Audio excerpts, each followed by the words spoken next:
کسی کو میں یہاں سفر پہ ہوں واپس آؤں گا تب ملاقات ہوگی. اللہ کے پیغمبر مجھے اجازت دے میں بیوی بچوں کو لے کے آؤں گا پھر آپ کے پاس ہوں گا.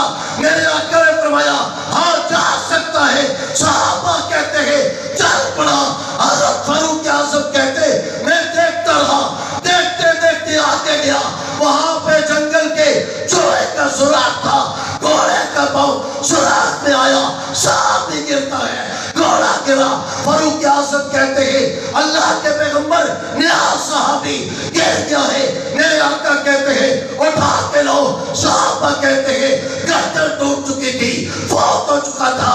پیغمبر نے فرمایا غسل دو کفن دیا گیا جنازہ لے کے چلے.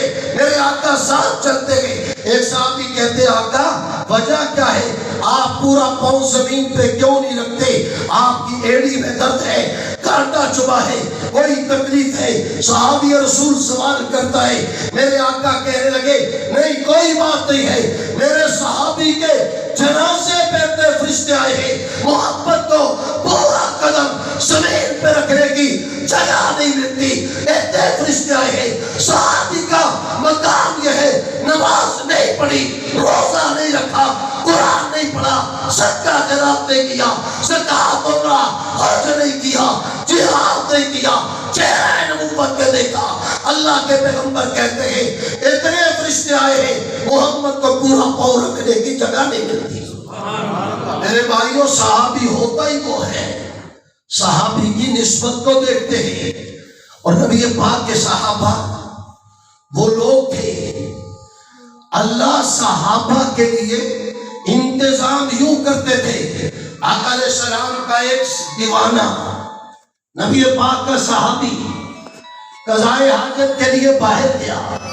جا کے دیکھتا کیا ہے وہاں پہ بیٹھا فارغ ہوا جنگل کے چوہا آیا. جنگل کے چوہے نے ایک دینار نکالا صحابی کے سامنے لا کے رکھا پھر چلا گیا پھر دینار لے کر آیا. جو بار بار آتے جاتے 29 دینار لے کر صحابی رسول کے پاس آیا.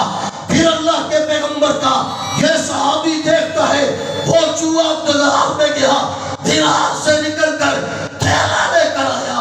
اس چوہے نے زبان عام سے کہا اے پیغمبر کے صحابی تیری جیب خالی تھی میرے پاس 29 دینار تھے اللہ نے مجھے ان کا مالک بنایا میں تیری خدمت میں پیش کر رہا ہوں. گویا کہ چوہا یہ بتانا چاہتا ہے کہ کائنات کے اندر پیغمبر کے صحابہ کا حیا اتنا ہے مجھے رب نے جس کا مالک بنایا میں نے صحابی کے حوالے کر دیا.